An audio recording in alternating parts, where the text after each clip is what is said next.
Comment interpréter l'échelle de compétences? Le codage utilisé n'est pas identique en fonction des académies.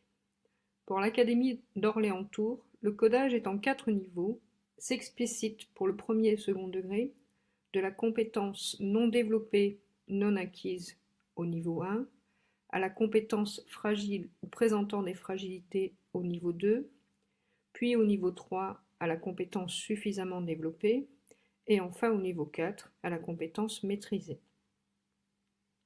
Pour l'Académie de Poitiers, un codage quelque peu différent est présent uniquement pour le second degré et en 3 niveaux.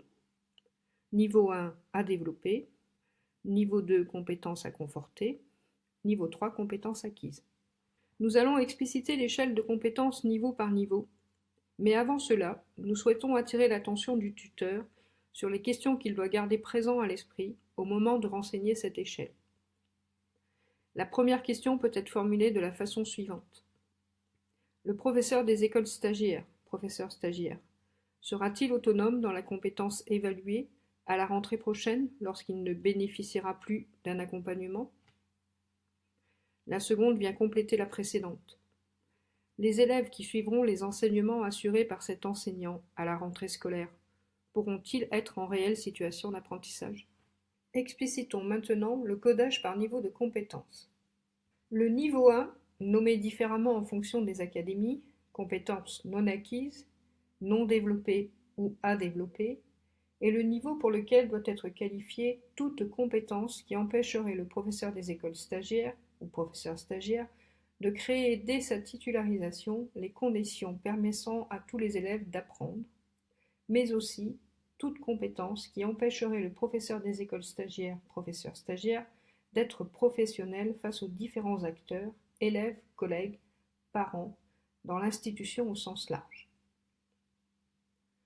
Le niveau 2, nommé différemment en fonction des académies, compétences fragiles, présentant des fragilités ou à conforter, est le niveau pour lequel doit être qualifiée toute compétence qui gagnerait à bénéficier de l'attention du professeur des écoles stagiaires, professeur stagiaire, au début de sa titularisation, mais qui ne mettrait pas pour autant les élèves en difficulté d'apprentissage. Le niveau 3, nommé différemment en fonction des académies, niveau suffisamment développé ou acquise pour Poitiers, est le niveau pour lequel doit être qualifiée toute compétence qui permet à la fois aux professeurs des écoles stagiaires, professeurs stagiaires, d'être autonomes dans son activité professionnelle dès sa titularisation, et aux élèves d'être engagés et soutenus dans de réelles situations d'apprentissage.